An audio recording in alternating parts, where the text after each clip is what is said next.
What exactly is an APN? An access point name is the crucial configuration that connects your iPhone or Android device to your mobile carrier's network, enabling essential data services. It's a specific string of characters like fast.tmobile.com or VZWIMS that tells your phone how to route traffic through your carrier's network. With the rise of 5G, APNs are adapting, sometimes including prefixes like 5G or NR. Proper APN settings ensure you can browse the internet, send multimedia messages, and share your connections seamlessly. Without the correct APN, you won't be able to access mobile data.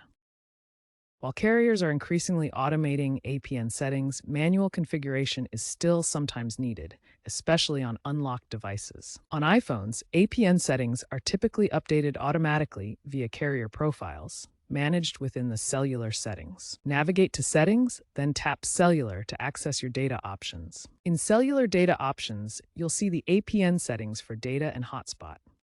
Android devices, such as Samsung and Google Pixel phones, usually allow manual entry through Network and Internet, Mobile Network, access point names.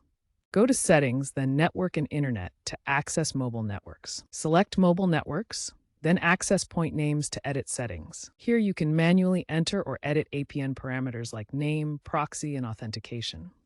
Key APN parameters include the APN name itself, MMS URL for MMS, and authentication type like PAP or CHAP. PAP and CHAP are authentication protocols used to securely connect to the carrier's network.